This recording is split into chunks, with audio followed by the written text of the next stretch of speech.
Good evening, everybody, and welcome to tonight's AHDB Cereals and Oilseeds webinar. It's the first webinar that we've done, so please bear with us tonight. My name is Richard Meredith. I'm a Knowledge Exchange Manager at AHDB. Tonight's speaker is going to be my colleague, Harry Henderson, who's also within the AHDB regional team. Just to run through a couple of points of housekeeping for you. You're all muted, so we can't hear anything that you're saying. Any questions can be typed in the box on the right-hand side of the screen. If you would like to claim a basis professional register point, please write in the questions box your full name, the basis number, and your postcode. We've been awarded 1 point for this evening, so I can put in any details should you wish to claim those. Finally, I just want to thank our colleague at AHDB, Elena. She's here with us in the office this evening, setting up the webinar and making sure that it will hopefully run smoothly. We can ask questions as we go through, one or two, but there will be saving most of the questions for the end of the webinar. Anyway, thank you very much, and Harry, over to you. Okay, thank you, Richard. Good evening, everybody. This is a new thing for us, and we thought we'd start off with machinery. And one of the questions we thought we'd ask was, are you using machinery for farming, or are you farming simply for machinery? And in this pre-Brexit world, is it something that you need to be spending some more attention to? We thought also that we'd split the vast portfolio of machinery down to sections. So this time we'll just start with harvesting. We could well look at spraying and drills, and look onto tractors in future webinars. So we'll take a look through harvesting. So firstly, as Richard's mentioned, it's our first foray at this sort of thing. Let us know if it's useful. Give us any feedback, and if you think this is useful. One of the important points, really, from an AHDB point of view, is that it's entirely independent. We will look at makes, we will look at models, and it'll help you put it into context a little bit. You know, AHDB is not going to recommend one machine or the other. That's entirely up to you, but what we do want to recommend is you get the right machine for you and get the best cost return on your investment. So we thought we'd look at some farm bench evidence and just put some context into that. We'll run through some calculations for the correct size of combine for your business. We've got a new AHDB machinery cost calculator. It's a simple calculator, really, that you can run some numbers through and just get some figures for cost per hectare and cost per hour, and just get some costs in front of you for a particular machine. We'll look at losses and how much you lose in the back in a monetary term, and considerations and costs of drying capacity. So that's the thinking for tonight. If you didn't already know, we've got farm bench is now up and running. We've been benchmarking for a few years now, for nearly 3 years, I think, with the old crop bench system, and we're migrating over to farm bench this winter. But this is a winter wheat cost breakdown from a benchmarking group, and you can see at the top right, you've got 17% is down to nutrient costs, chemical and sprays is 27%, labour costs at 20%, and 25%, a quarter of all costs put into growing a ton of wheat, goes down to machinery and power. So it's a significant cost, and it's one that's going up. It's seemingly. So we thought it would be the ideal time to start these webinars from Cereals and Oilseeds with a look at farm machinery. So there's really our evidence for putting a webinar like this together. So combine considerations. There's lots of things that you'll need to be thinking about. Dealer, for one thing, is a very important constituent, not just the salesman, but do you know that the dealer has the capacity to look after you? Are you using your dealer like he's a business partner? Rather than someone who's just taking money from you and exchanging it for a combine? It must be a much more integrated system than that, and hopefully you're using your service manager, and you're in good contact contact with him and to get you the best performance out of the combine that you can get. Loyalty. I like this really, that some farmers think that they'll never buy another brand of combine for as long as they're farming, which is fine and dandy, but I think it's important to try and get another quote from another manufacturer just to make sure that your business is in line. It's an interesting thing, loyalty. Are you loyal to your own business, or are you just paying your loyalty to your suppliers? They'll treat you like a business, and it's time to treat your suppliers like businesses as well. So just be careful with the whole loyalty thing. Farming systems. By this I mean, are you edging towards a lower soil disturbance system? Are you edging towards a controlled traffic farming system? Is your header width matching your tramline width? So if you've got an 8-meter header, are you looking at a 24-meter tramline system with a matching unloading auger? Are you going wider? Are you going to 9 and 10 and 12 meters and getting up to 36 meters tram lines or wider? It's a consideration to have. The combine probably won't get changed very often in the grand scheme of things. Is it something that you need to look at? Is our track something that you need to look at as well? And the chopper system, is the chopper going to be good enough to spread the full width of your cutting platform? Operator skill, this is again another important one. I think if you buy a technically advanced combine, you're going to have a technically advanced operator to get the best out of it. Many dealers these days offer clinics and open days where they can get round a combine, get in and amongst a combine with the combine specialists of the dealer or the manufacturer, and really get to grips with the features and benefits of that particular combine. It's very, very important that the operator has the right skill set and has the right attitude to get the best from your combine. Physical size was an interesting one, really. Tracks are always a popular choice, and make no mistake, they cost between 40 and 50,000 pounds to put on a combine. If you're using tracks to just get over a bridge to get to 20 acres of FPT land, that's going to cost you 40 or 50,000 pounds. Is it really worth it? So it's a big consideration. Of course, the biggest combines probably are better off with tracks anyway, because they're edging towards 35 and 40 tons with a full grain tank. So physical size is quite a thing to consider, especially if you're doing lots of road work. Technology, quite linked to operator skill. Are you going to get the best from that technology?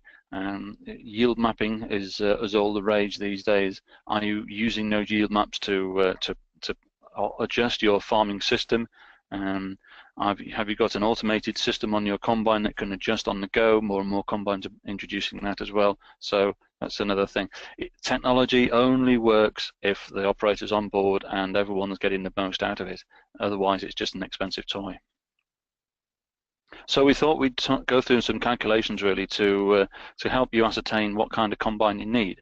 I can't tell you what type of combine you need, but I can give you some figures to work at, and you can sit back and say, okay, this is the sort of throughput that I need to achieve. And these are some ideas about how you do that. So as a constant, you need something to start. You need a line in the sand of where to go at. And in general, across the UK, you could expect to get about 200 harvesting hours across the UK. That's weather-wise, really, rather than machine hours. Obviously, on the Essex coast, you might get more than that. It's a much drier environment over there. And in Cheshire, just in front of on the western side of the Pennines, it might be much less. So I've underlined there that it is adjustable for your conditions.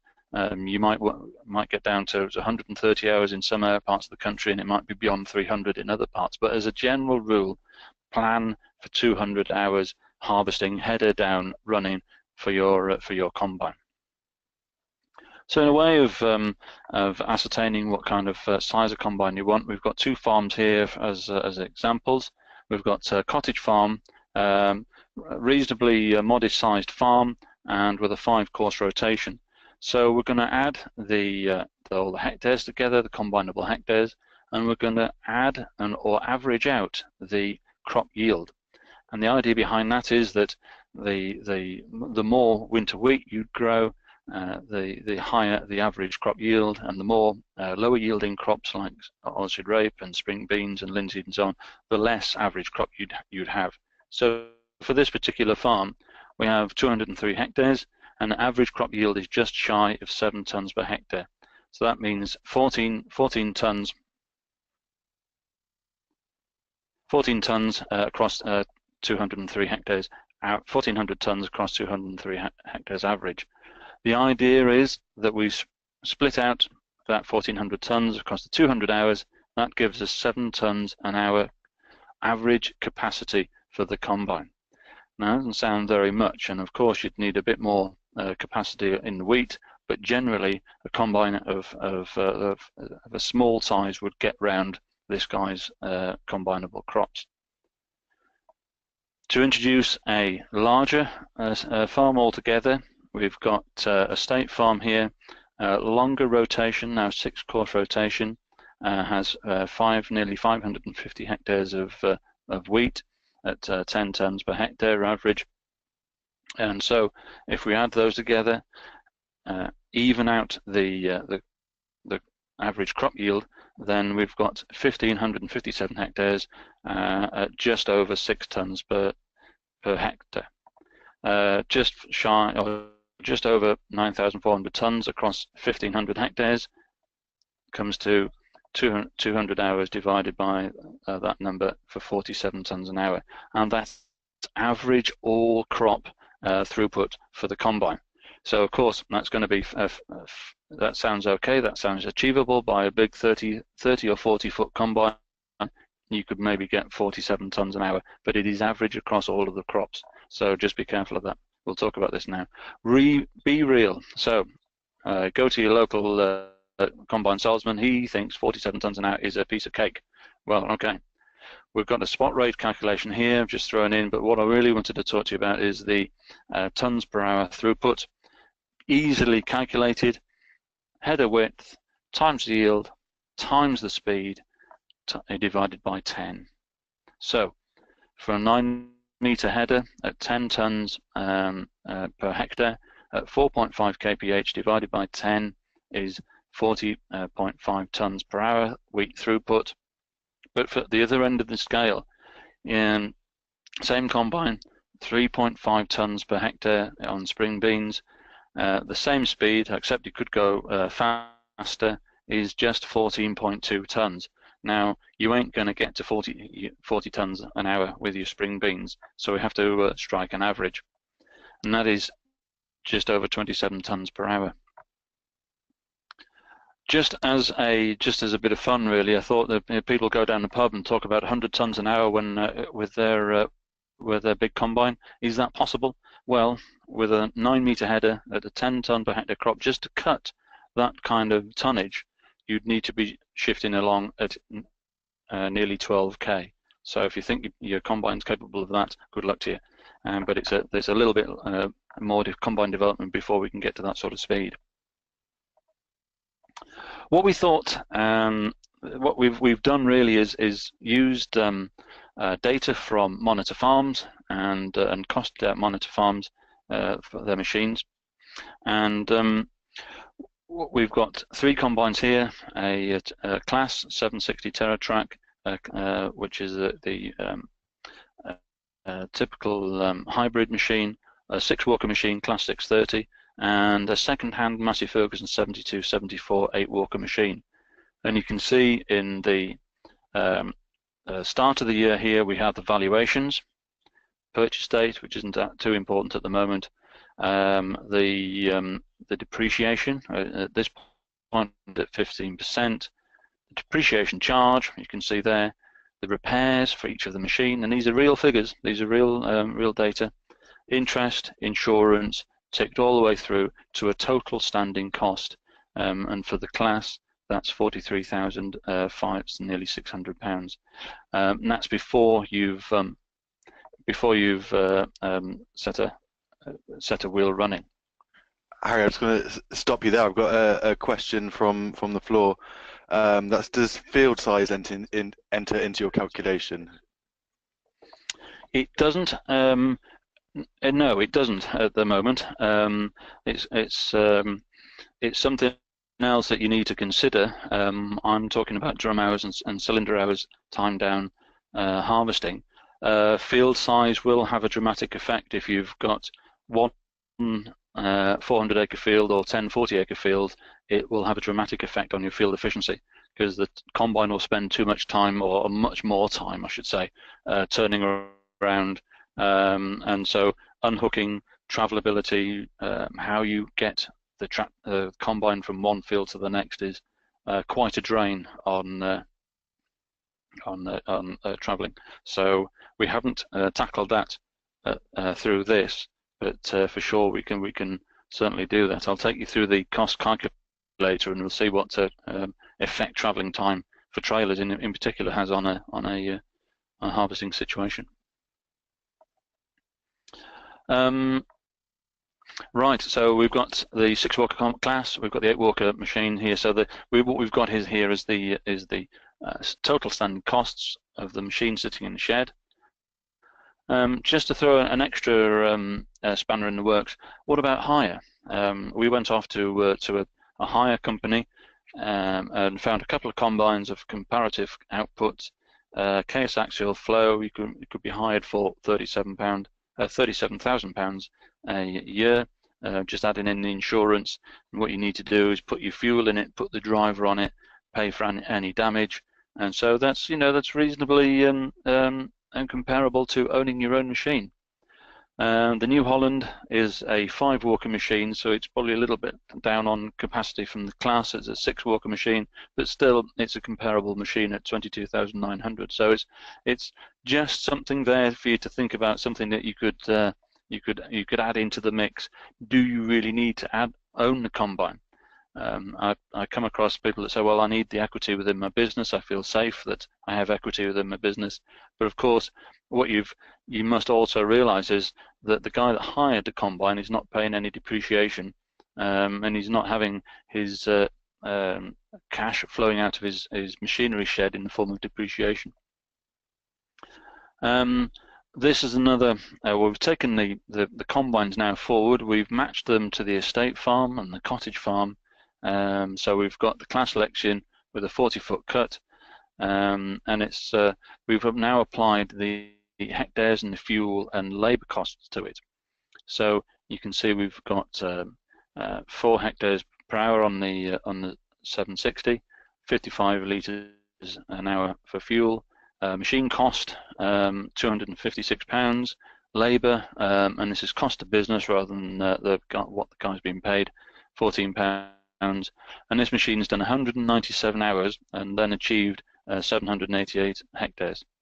The total cost per hour to run that machine when it's in the field is £171, but to be fair, this equates down to £67.81 cost per hectare.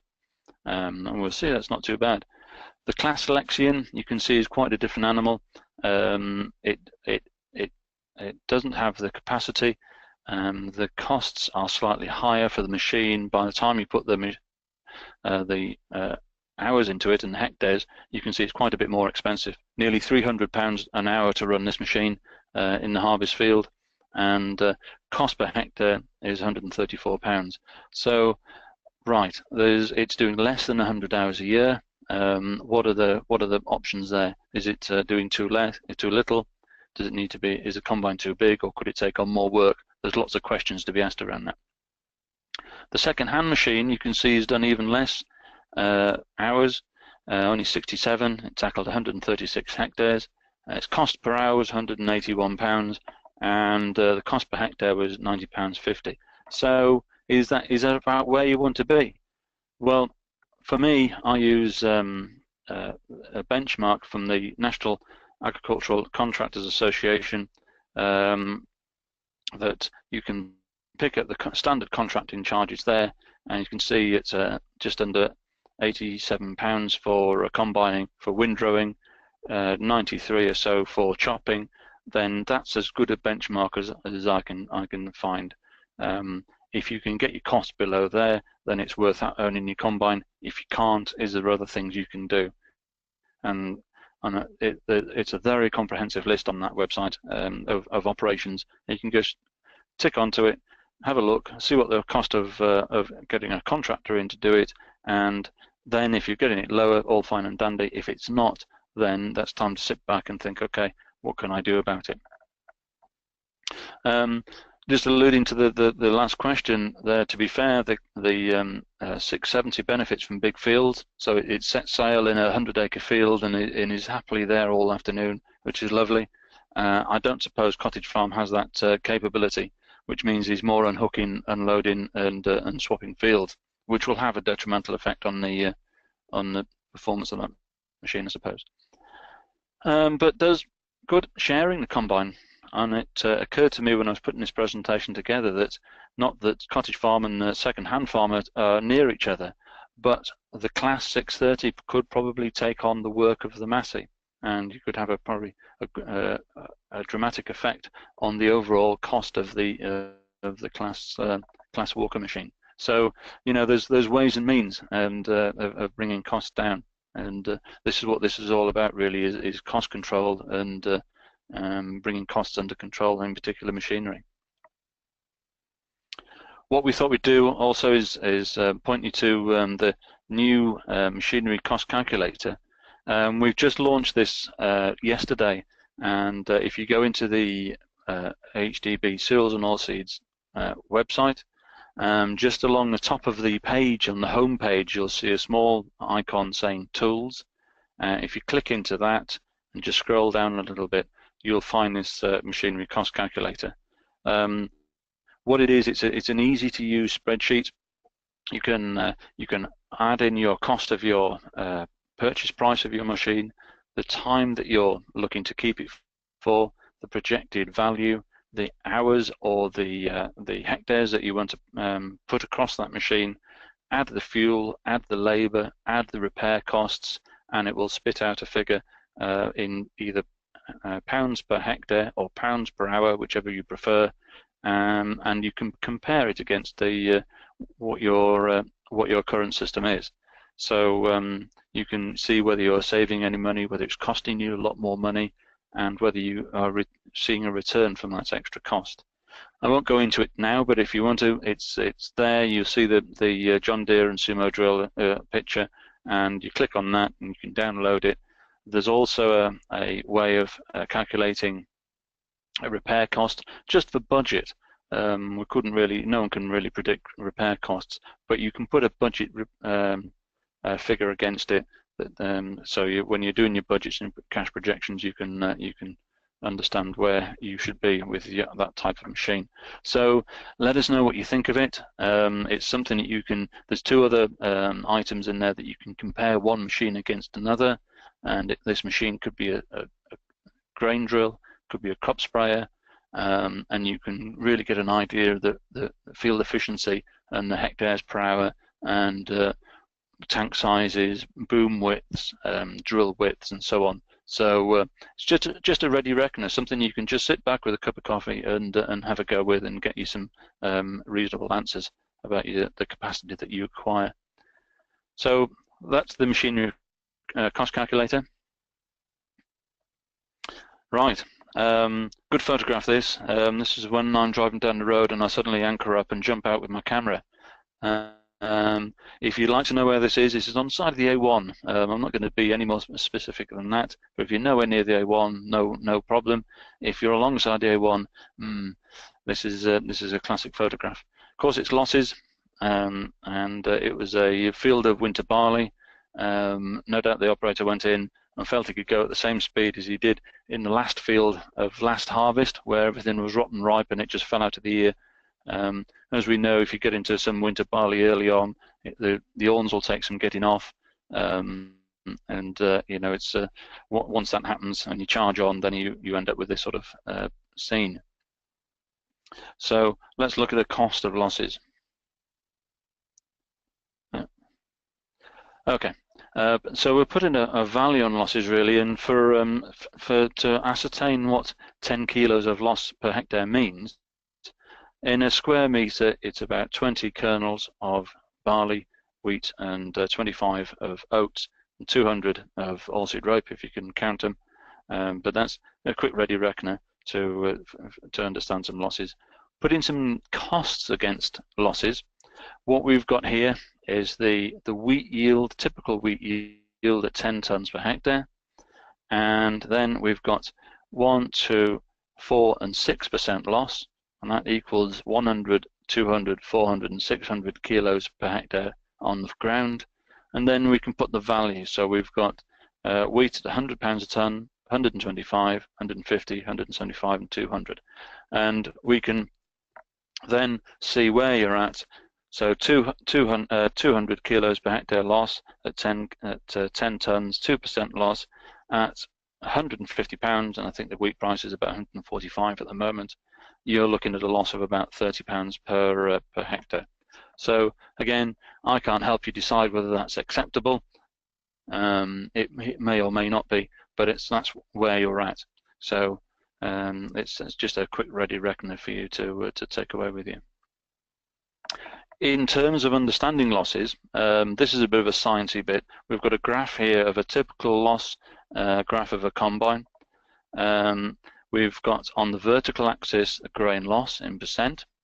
On the horizontal axis, we've got the ground speed of the combine. And you can see the 4 bars here. The green bar is the separator, the walkers. The straight line is the sieve area. The blue line, or the light blue line, is the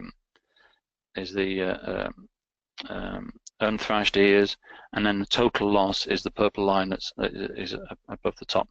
Now it's fairly easy to see the maximum efficiency is at 3K here, where it just starts to lift away from 1% loss. What I was trying to work out here really is that if you're up against it, if the storm clouds are building, how much are you going to lose by pushing on a bit?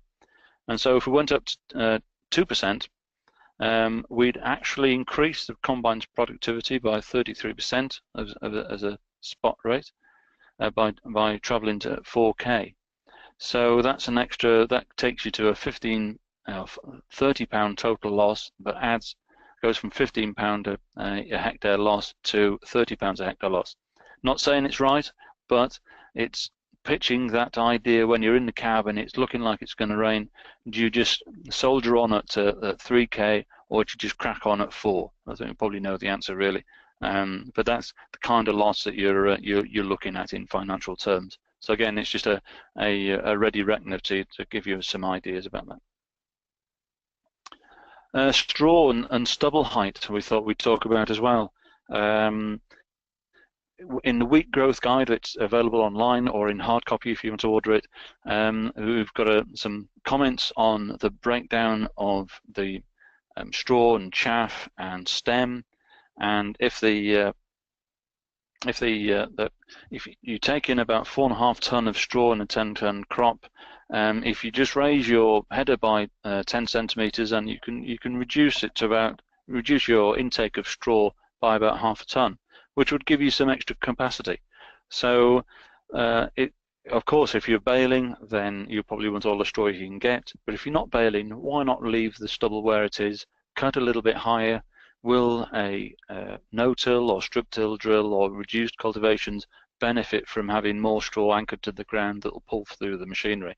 So it's very much about your system, but I don't think there's any doubt that leaving more of the straw on the ground, not even taking it into the combine, will get more out of your combine. Harry, I'm just going to interrupt you there again with another question from the floor. This question points out that your previous slide showed a forward speed of 4.5 kilometers per hour. So surely that was far too fast based on the graph and losses. What is your recommended speed?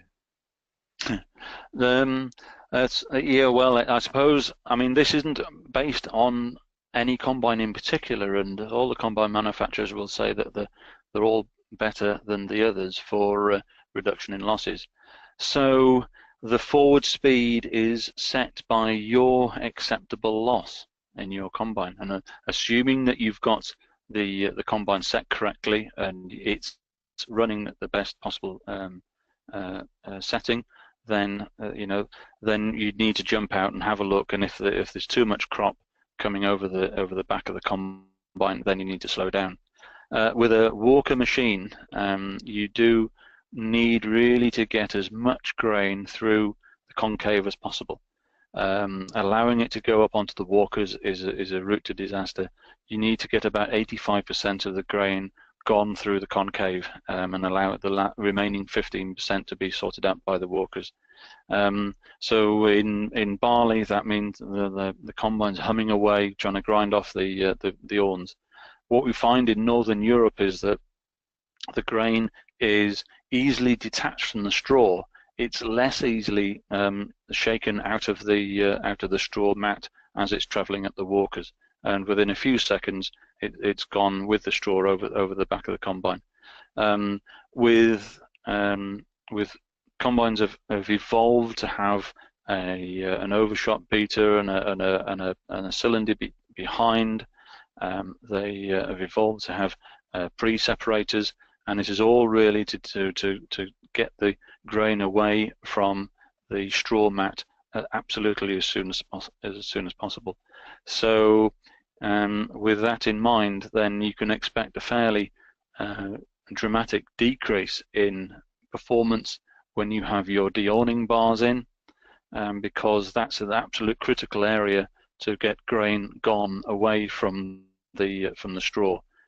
So this forward speed is entirely up to you, but I don't think people get very passionate about it. You've got to be doing it at a goodly walking speed. Well, have you really? Are you going to end up with that field that we just saw with the green stripes in the wrong conditions? In rotten ripe wheat, the last field in a hot summer September day, then yes, you probably can do a good walking speed without most combines. But in the early part of the season, it's going to be a little bit more difficult to get that grain away from the straw. The same with rotary combines as well. They rely very heavily on grain weight and gravity, and so you need on a single rotor machine, you can need a good speed to get the centrifugal force trying to fling the grain away from the lighter straw and get the grain out through the grates. With all combines, you need to get the grain away from the separation system as much as possible. That's the way really to get the best balance from a combine. Just before you move on, Harry, I've got another question here for you. If you're chopping your straw, would you be better off taking just under the heads than using a topper to finish the job off? Something which the Australians do. What's your opinion on that? Yeah, the Australians. Yeah, they've. I've been out in Australia myself, many years ago, doing something called chaining, when they dragged a big steel cable across as fast as you could go, and that just nipped off the straw. It was a treat. Yeah, I suppose it depends on your subsequent operations. Are you going to cultivate and try and incorporate the straw after it's been mown, or would you like to use a more no-till system? If you need to get the straw taken down, this is the question. If you need to have the straw lying loose on the floor, are your cultivations equipment going to handle that? If you're going to go back in with a drill, is your drill going to handle that? Yeah, it's a difficult thing. I suppose there's quite a considerable cost going in with a topper and a man, which you probably wouldn't have access to when it was just after your combining. Maybe you would, but I would say it's probably more efficient to run it through the chopper. Keep plugging away at it. Just try and strike the balance between the chopper and the height of stubble.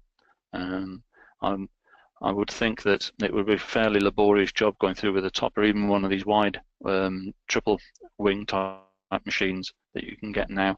It's a high powered job, and it's an extra job that you could probably do without. Okay, so that's a typical loss graph. Oh, we've done the straw, so that's that. I just thought I'd touch on tracks. This was a piece of work done by Dick Godwin from Harper Adams in 2007. I won't go into it too much, but what I wanted to highlight was that it's the rear tyres. If you're going to spend between 40 and 50,000 pounds on tracks, what are your rear tyres doing? Many modern combines now have the fuel tank right at the back. They can have the engine right at the back. So there's a considerable amount of weight on the rear axle, and you can see here. If I just highlight the two lines here, the blue line and the pink line, this is the difference between a combine using 500 mil wide tyres on the rear axle and 700 mil wide tyres on the rear axle. So always, if you're going down the tracks route, always pay attention and take some consideration of the tyres on the rear axle. It's very important. It's difficult to get tyres that wide on the back of a combine because you'll limit the steering lock before the wheels touch the bodywork of the combine. There are designs of combines out there that will prevent this, but I think it's a fairly important thing. If you put some serious investment into tracks, you need to seriously consider the rear wheel equipment as well. Just be aware that homologation rules may prevent the combine from being sold with a wider track width on the back axle than the front, so that's a possible sticker point there, and of course that might cause you problems if you're just edging through a gateway with tracks and then you shove the hydro handle forwards, not remembering that your rear axle is slightly wider. So it's a challenge, but I think if you're going to go down the tracks route, then you've got to try and sort the rear wheel equipment out in order to complement the good work that the tracks are doing. Harvest logistics, I thought we'd touch on as well. I often look at social media in the summer, and you can get lots of photographs of combines stood still with grain heaped up in the grain tank. Some of it's landed on the cab roof when the operator heard it trickling down the back of his cab. So it's worth touching on, I think, because we've already established that the largest of combines can get towards 300 pounds worth of operation per hour, and it's fair to say if the machine stood for just 10 minutes, that's going to cost you dear. So we thought we'd look at chaser bins. They're in vogue at the moment, and I thought I'd pick up this chaser bin off the internet. It's not new. It's capable of holding 25 tons, and I think that's very important for a chaser bin. If you're going to use a chaser bin, it needs to be used in conjunction with lorries, and it's off-site, distant combining you're doing, and you can hire in some lorries, and this is the thing that will get those lorries filled up in a couple of minutes, in 90 seconds, and they're gone. They're back on the road. It's the best use of using a lorry you can get. However, if you're using one just to stick into another trailer behind another tractor, then why don't you just run the trailer alongside the combine? Yes, I know there's compaction, but I'm not sure the single axle chaser bin with 25 tons in it will be any less compacted than a 16-ton trailer. So we thought we'd run through some costs, and this is the sort of output that the cost calculator will do. We're going to pull it with a Challenger 75E on hire at 70 quid, put 14 pounds worth of labour in it, 20 pounds a hectare of 20 pounds an hour of fuel, and you can see it's a fairly steep cost to run one of these machines. Of course, it's a single-use machine. It doesn't have any other use particularly, so it's a fairly costly business. Conversely, a 16-ton trailer pulled by a 200 horsepower John Deere, you can see is same labour, is much cheaper. And I've talked to other farmers about this. At 57 pounds 10 pence an hour, that's pricey too. If you look back at the Agricultural Contractors Association website, you find you probably get a contractor in to do some grain carting for you for about 45 pounds an hour. So it's still a little bit expensive, but you do have the tractor and the trailer for the rest of the year's work. So, but this is a sort of cost that you can put input from the cost calculator. As a general rule of thumb, this is a good topic as well. Really, is grain drying, and you can speak to many people. We've had anything from £1 per ton per percent, up to about £2.50. It's something that we would like to do a bit more work on costing, but even if we pitch it at £1.50 per ton per percent of moisture removed, you can see it's a fairly costly business. So if 50 ton of wheat is harvested at 21%, dried to 15, you can see it comes to £450 of drying costs, or in a 10-ton crop, a famous 10-ton crop, it's £90 a hectare. So you can see then quite quickly, is there value in exploring the possibility of having a bigger combine and going out at 2 in the afternoon till 8 at night, rather than thinking I need to go straight out at 10 o'clock, dry the first few loads, dry the last few loads, but you've got the right size of combine. So it's just another item really to throw into the mix. Stiff costs, high costs to dry grain in most situations. So just a consideration there for you. So that's nearly it from me. I just thought I'd run through some conclusions really from this webinar. Dealer is very important. Get him on your side. User services. If you haven't cleaned your combine now, then get the dealer to do it. They should be able to put a put away service or a put to bed service. It's an important thing to do, because when you come to your combine in February and you open the side panels and all you can smell is mice, man, you've got some problems. If you've got some wiring looms some of these modern combines have gone through, then it's just a major operation to find out what's been damaged if the mice have nibbled through your wiring loom. So use the dealer for that sort of thing. Make sure you get him on side and use him for the clinics that they'll put on. Loyalty. 1 minute I'm talking about keep with your dealer. Next minute I'm going to tell you about going to and see another dealer. I have no problem if you never want to change brand of combine ever again, but I think it's prudent for your own business to get a quote from another manufacturer and just see that you're somewhere thereabouts in your harvesting costs. It keeps a competitive spirit going on, and it's loyalty to your own business rather than loyalty to a particular manufacturer. Higher capacity needs more trailers. It's a no-brainer. It looks like a bit of a dumb statement to make, really, but when you see the amount of combines brimful on social media on a good harvesting day, just having that combine stop for 10 minutes in every hour can pay for an extra tractor and trailer. So it's just a bit of economics there, really, to consider. Takes pressure off tractors and trailers, and then we'll probably hopefully get less accidents and ruined gate posts as people, trailer drivers, are under pressure. Operator, again, get him signed up to the dealer clinics, get him trained, make sure that he's getting the best out of your combine that you've spent the money on. If he's got automated systems, it doesn't mean the operator's any less skilled. It just means he's using a different skill set to use with the complexity of that machine. So look after your operator. Consider straw height. That's a way of quickly increasing the performance of your combine is to have less straw running through it, especially if you're not baling it. And dryer costs. Difficult one, this one. Do you strike a balance? Do you get a bigger combine, rely less on the dryer? Doesn't mean you can do without the dryer altogether, and probably this year is testament to that. But it's a costly business, and could some of that cost go into a more capable combine?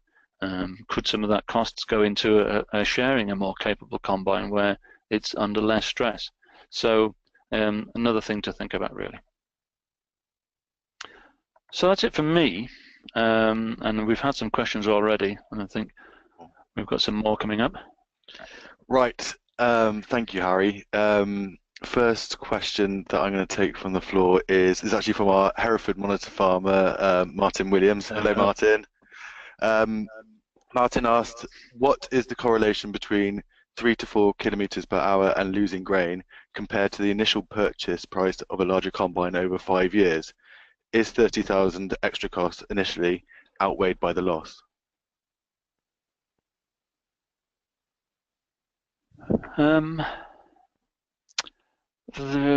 That's let me think about that.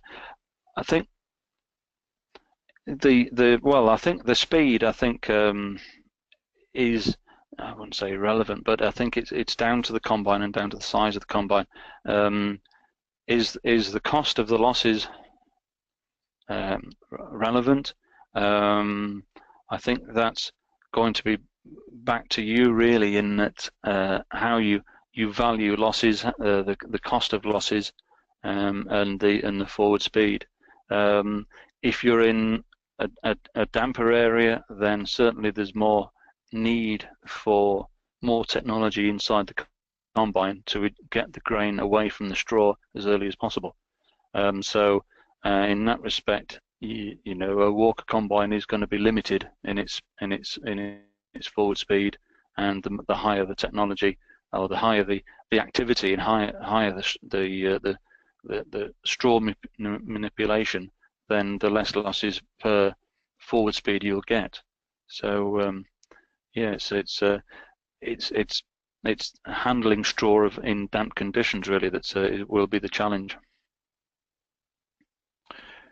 Continuing on that theme, Harry, on weather and damp conditions, I've got a question here.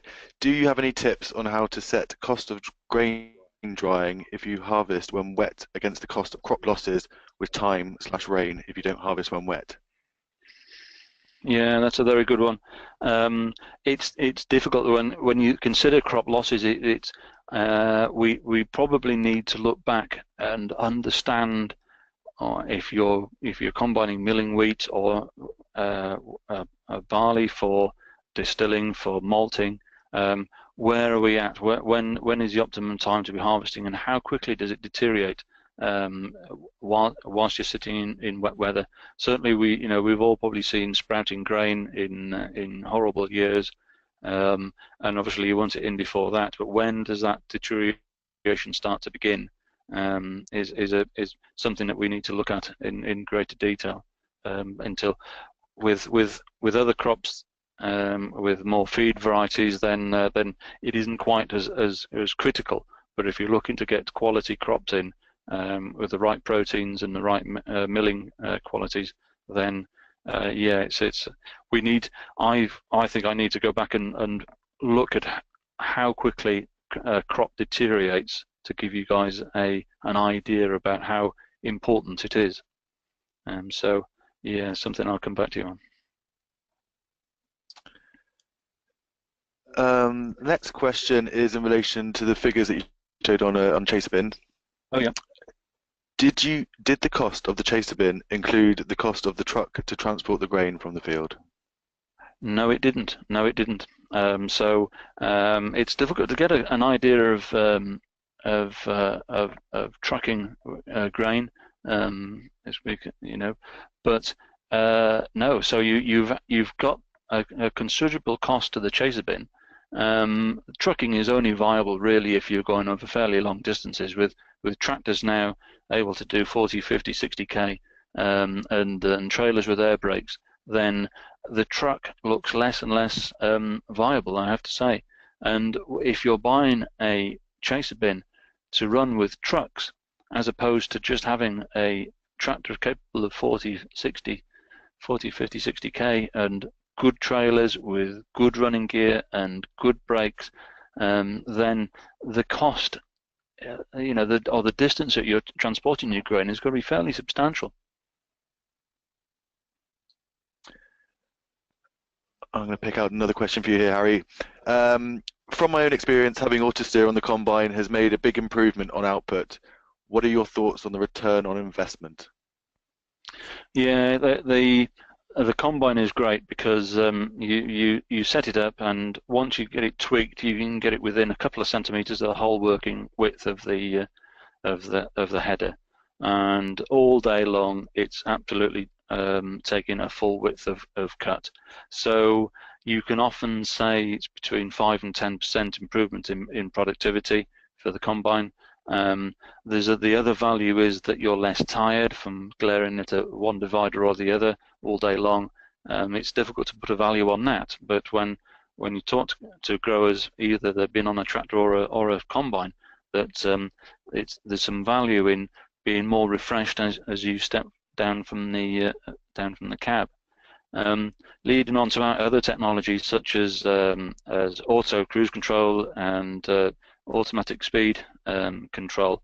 That works very well in conjunction with auto steer systems, because the combine's receiving a very, very steady flow of material. If the combine detects it can go a little bit quicker, it will do. If it thinks the crop is thickening up a little bit and wants to protect your losses, then it will back off a little bit again. None of these systems are able to steer the big laid bit that you're charging towards at 6, 7, 8K. It's just going to have a big shock and get upset. So that's the time you need to take control. But yeah, these automated systems are getting better all the time. With going back to the auto steer, if you can take the display out of the combine, because of course you're only using it for maybe 6, 8 weeks of the year. If you can take the display out of the combine and use it in your tractor, then that adds value to it again. So with all of the precision farming stuff, the guidance has a clear payback, I'd say. So it's easy to work out, it's easy to calculate. So it does pay dividends, yeah, to have auto steer on your tractor, on your combine. Sorry. Your next question comes from a previous monitor farmer up in Berwick on Tweed, who I think you might know, Richard Reed. Richard asks, what is the realistic working life of a combine in average conditions? Do you feel a proactive approach to maintenance would increase the lifespan of a machine, thinking of the aviation industry? The aviation industry? Thinking of aviation, sorry. Aviation? Are we flying? Well, evening, Richard. Yeah, it's interesting. I mean, I've been to farms around the world where combines, and you go to a combine in Brazil or Australia or America, they're on for 4,000 and 5,000 hours. And when you open the Farmers Weekly and you look at one in there and you think, oh, look, it's done 1,200 hours, must be nearly knackered. But I think with the proactive maintenance plans, you can get 4,000 hours out of a combine. The engine is running in its best condition possible. It's running flat out at a good temperature, so the engine's going to last, one would hope. And with a proactive approach to maintenance, and that can either come from your dealer, it can come from your own staff. You should be able to, I think, wring 4,000 hours out of it. I have to say that in North European conditions, you've got soft, damp straw. It's fairly easy on a combine. You go to other countries where the combining beans and larger kernel grains, where these things are at 9% and are hard as bullets. You can hear the things rattling through the combine all day long, and that's when auger flights, sieves, all get slowly worn away, and the combine eventually becomes not grain tight. So I have to say, in North European conditions, it's fairly easy on combines. There's no drainage ditches that combines get through. Hopefully, you've got a long-term operator, and he's going to be careful with the combine as well. So generally, combines are built for around the world use are much tougher. American maize crops, corn crops in the States are much harder on combines, and you could probably cut the lifespan of that combine in half because of the size of the kernel going through the combine and the abrasive nature of the crop. So yeah, 4,000 hours, really. Thank you, Harry. I have another question from another monitor farmer, actually.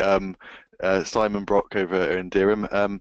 Has anybody actually investigated what typical combine losses are or should be?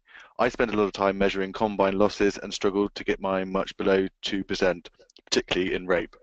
If you ask the manufacturer what typical losses to expect from their combine, they don't seem to know. What are your thoughts? Yeah, in a past life, we know you'd look to get, you'd be benchmarking combine losses at between 1% and 2%, and probably 2%. it's an entirely a balancing act between forward speed, flow of crop through the combine.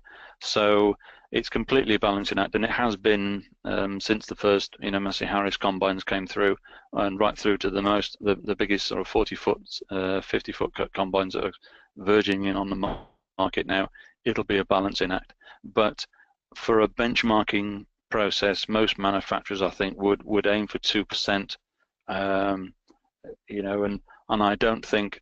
Well, I think that's fairly difficult to achieve in a tough to separate crop, because you need to put so much effort into separating the grain from the straw material early on, that because of that you have your concave is much closed, and that will limit the amount of material going through the concave. So it's a bit of a thing where you'll go around in circles, really. That you can get 2%, but it will be slow. You can add 4%, you'll get much higher productivity, but of course you get the green stripes that we saw earlier on in the presentation.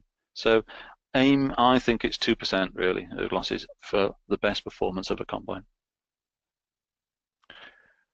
Pick out another question for you here, Harry. Does the AHDB have information on the typical running costs of different makes of combine? No, is the quick answer. It's something I don't know whether we'd really get into, because of course if we said the Deutz-Fahr is less costly to run than the Massey Ferguson, you can think that Massey Ferguson will be on the phone fairly sharpish tomorrow morning saying what the hell he's saying. So it's a touchy area for us. We know we're very like the BBC, where we have to keep saying other combines are available. The more simple the process in the thrashing process for the combine, probably the lower the costs overall. But I think that can all be blown out of the water by poor maintenance and poor operation. It's lots of manufacturers will claim lots of things about fuel consumption, and then we're talking tiny percentiles between one engine and the other, and all you need to do is run your tire pressures at a different pressure, and all of that tiny percentile has gone out the window. So we haven't, and I don't think it's we would get into, to be quite honest. I tell you, it's something that we could discuss at Monitor Farm meeting at great debate, and that's the ideal place to debate it. But us publishing costs on individual makes, I don't think we'd get into. Thank you, Harry. Oh dear, we've got another question here from Martin Williams in Herefordshire. On the ownership versus hire, with the equity remaining in a paid-for combine, does this add value to ownership against higher costs, or is it just a farmer's packet maths? Well, it's an interesting. I've struggled with this equity within the business thing, because it's like giving your bank manager £100,000 and he says that's great. This equity. I tell you what we'll do. We'll give you £75,000 of it back next year, which is your depreciation costs. So I think to make money out of owning a combine, it's got to do enough work. The costs have got to get below that of potentially hiring a combine, because someone's paying for the combine, someone's bought it, and they're just adding a cost. So I have to say that I'm surprised that those figures of combine hire are so low, because of course someone somewhere owns it, and they're taking a cut and then handing it to you. So I think there's some questions around, if you own a combine, you've got to own it for long enough to in its life to get the full benefit out of it. If you change it too early in its life, then you'll be paying the greatest amount of depreciation. Your dealer will be very happy with you, because he's got a lovely machine just running to trade in for you, and then you go back to the top of the depreciation band and start paying the greatest amount of depreciation. So I think it's length of service for a combine. I think we all know if you buy a car brand new and you keep it for as long as you can, you'll get the best value out of it, and the same is true for tractors. But having said that, the higher option is competitive, and if you need to get a machine in quick, and it's all, you want your risk, your attitude to risk is that you want a machine that as soon as it breaks down, someone comes out and fixes it and goes away, and you don't have any risk like that, then that's absolutely fine. You know, so yeah, it's an interesting thing, but you have to make the money out of the combine that you own. Harry, I've got a question here, or a slight statement to see whether you agree with it. Your estimation for combine capacity did not factor how crop harvest times overlap. So, for example, oilseed rape and winter wheat usually do not overlap, and therefore capacity should only be considered for the most time critical crops. Do you agree with this? Yeah, and that would, yeah, I mean, you can think that oilseed rape and winter barley would come at the same time, and you'd have to make a judgment call of whether your oilseed rape is shelling out or whether you need to get the barley and it's going flat. And yes, both crops could probably be done on the same day. So you do need to factor that in, and if that's the case, you probably have to have a bit more capacity. Leading on from that, if you have a combine in a joint venture, you'd need to be clear about who is going to get first dibs at the combine, who is going to drive it. Are you going to have 10 different drivers or just have one dedicated driver that's going to look after the machine? So yeah, there are times when the crops will overlap, and you need a judgment call to see which one's going first. Okay, we're going to get to our last two questions now. It's nearing, well, it's passing 8 o'clock, and that's when we said we finished. So, the first of those, Harry, is we are a small farm of 270 hectares on controlled traffic of 6 meters. Given your comments about forward speeds and losses, presumably in buying our next combine, we would be better off buying a 12-meter header that can go slower than a 6-meter header running fast. Yes, I don't see any problem. I don't really have a problem with a combine doing 1 or 2 miles an hour if it's taking in a wide swath. Because let's face it, if you can put a wider header on, you can chop your header in, your 22-foot header on, and put a 25-foot header on the same combine, and the only thing you've affected is the forward speed. I would say that a 12-meter header, talking to Philip Wright a while back, and we're both in agreement that choppers need to get better, and it's a real challenge to get a chopper to chop right out to the 12 meters evenly. And if that doesn't happen, and there's invariably a side wind, then you're going to struggle to get this light material thrown right out to a 12-meter cut. So that's something to consider. Of course, you can buy a straw rake and you can add another operation into your working life, and you can rake the straw. That's fine, but it's the chopper and an unloading auger in a control traffic system that might give you some headaches. Of course, you can unload on the side of the field. But that's going to take a lot of capacity out of your combining operation. If you have a 6-meter header, then you'll probably have a lightweight combine. Whereas if you have a 12-meter header, you're going to have a combine that's heading towards 35 to 40 ton when it's got a full grain tank on board. So it's a consideration, I've got to say, to go to that width of header for a small farm. But you might have a contractor that's has the guidance, has the header, has the combine. Maybe that's another route. We do have farmers that rely on the contractor, and he's a small mixed beef farmer up in Northumberland, and he has 3 combines, 3 30-foot combines that turn up in one afternoon, and he's entirely geared up for grain reception. He has trailers, he has the tipping floors. He doesn't want a combine, he has no intentions of getting a combine, but he is entirely geared up to receive an awful lot of grain in a short space of time, and that works very well for him. There's a good working relationship with the contractor. The contractor knows he's a good, solid customer to rely on, and can shift the grain and can keep 3 30-foot combines going, even though he's a small mixed farmer. So there's ways and means, but going from a 6-meter machine to a 12 is a big step, and in many ways not alone cost.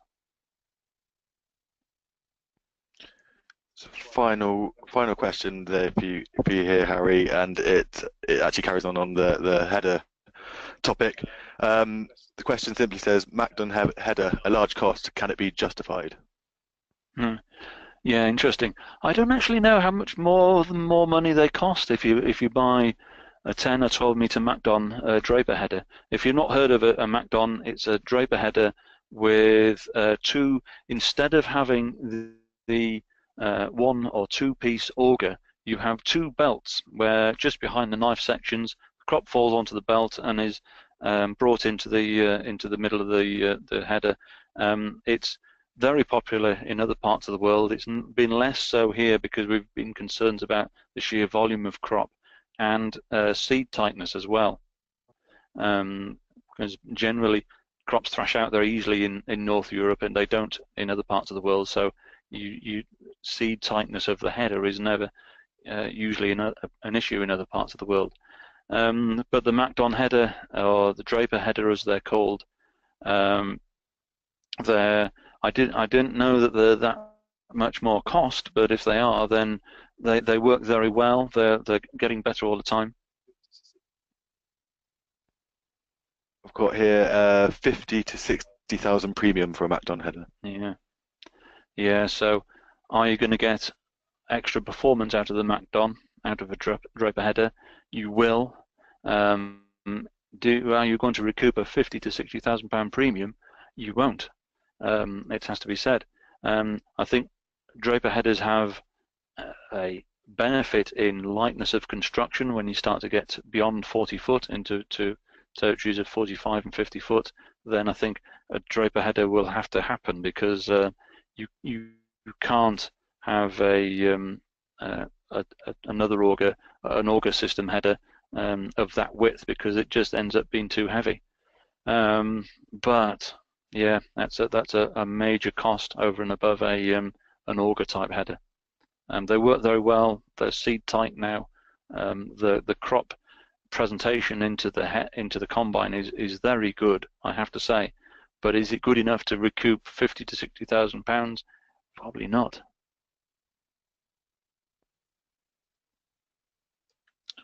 Right, Harry, thank you very much. I'm going to stop you there. We've just gone over the hour, which is what we aim for. Thank you very much. Judging by the questions and discussion on the chat, it's been a topical subject, and you've done an excellent job at bringing it to life for us. Just looking ahead to future webinars, this is something we'd like to push on with and continue. I'd like to get Harry back in to touch on sprayers and drills specifically. We've also got a January webinar booked with Jonathan Blake of ADAS and Farmer Mark Wood from Herefordshire. They're going to be touching on how to design a robust fungicide performance strategy for next spring, and have a bit of a debate on how best to go about that. We have Heather Wildman coming in to talk about succession and staff management. But as always, these webinars are yours. You have my contact details from the invites. If you have any suggestions on what you'd like to be seeing or hearing, or who from, please feel free to let me know, because I take the feedback. It's very valuable to us. So excellent. Thank you very much. Thank you, Harry, again. Thank you. And I wish you all a good night, and thank you very much from AHDB. Cheers. Bye bye. Bye bye.